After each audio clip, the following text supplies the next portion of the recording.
This week, 6 House Democrats, and I had to read this a couple times to just make sense of it, voted along with Republicans. Most of them are Democrats in places where they might be in tight races. They voted on a resolution to condemn the Biden administration and more specifically VP Harris for their handling of the border. These lawmakers represent districts that Donald Trump won in 2020. Tell me what you make of this. Is there anything to read into this, or is it just what it seems that these are people in highly competitive districts? Yes, and the fact is that Kamala Harris has done things regarding the border and immigration that for many Latinos she has to answer for. She should apologize for saying to refugees when she said this in Guatemala, don't come. She should apologize for saying that. Hey folks, Dale Jackson here for Yellowhammer Now, and we need to talk about immigration, not only in this country, but around the globe. That clip you just heard were a bunch of liberals very upset that anyone would condemn Kamala Harris for daring to be a failure on everything she's ever done. If you have a Kamala Harris accomplishment, please leave a comment on this video, but I know that you can't, because really if you're supporting Kamala Harris, A, you're not that smart, and B, you know she is a failure.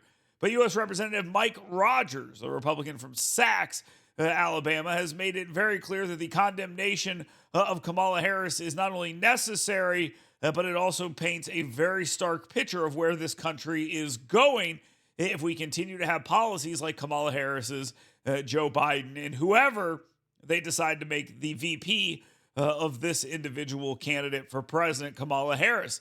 Mike Rogers made that point very clearly when he signed on to a condemnation resolution that 6 Democrats got involved in as well. And as you heard, those Democrats are vulnerable because they're in swing districts, which means moderate individuals, people who are in the middle, see the issue of immigration as a real problem, while those on the far left don't care. They want more of it.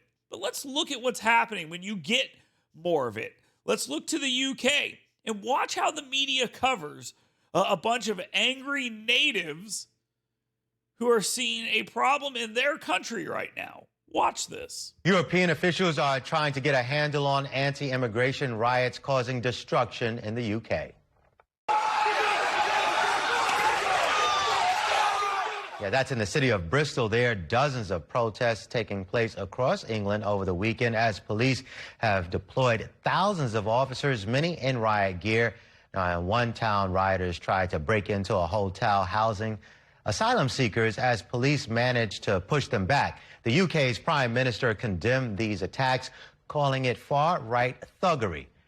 The ongoing riots were sparked by the killing of 3 UK children stabbed to death at a Taylor Swift-themed dance class last month. The protests have been fueled by online misinformation that claimed the suspect in the stabbing spree was Muslim and a recent immigrant. Violence also broke out as anti-racist protesters and far-right protesters clashed. Dozens of people have been arrested. Let me tell you a little bit about what's happening in that video. The UK has imported an underclass through legal and illegal immigration that has very little to do with the culture, the community, the people, the history, or anything in the UK, so they feel no affinity to that culture. They want to change it into the culture they are leaving. Sound familiar? Well, the problem you're having there is when something bad happens and the natives get upset, the media brands them as far right because they don't like what's happened to their country.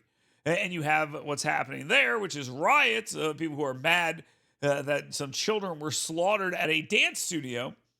And in response to the angry locals, the migrant mobs are getting together and attacking people in the streets. But then I also saw videos of the police, and it's something you posted online that I retweeted you actually, the police saying to a group of Muslims outside a mosque who were tooled up, please, you know, for the sake, we're here to protect you, please put your weapons back in the mosque. And there were scenes of 50-strong mobs with balaclavas shouting Allahu Akbar, pointing at the sky. There was one video of a man shouting, I'm going to your mothers, and with weapons. Mm-hmm. It looked like, I don't know, it looked like a militia. And that, There's one thing about the yobs, and I'm not condoning it. I think I've made that very clear, very, very clear, that appalls me. But that, the militia thing, it's terrified me, actually. I was trying to watch the Olympics last night, cheering on Team GB, and I felt broken. I felt scared.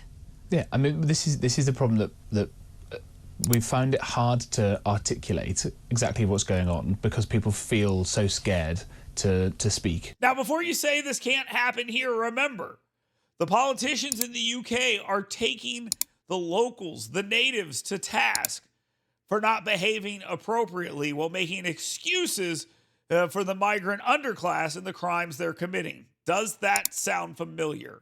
Of course it does. It's exactly what's happening here, and we better wake up.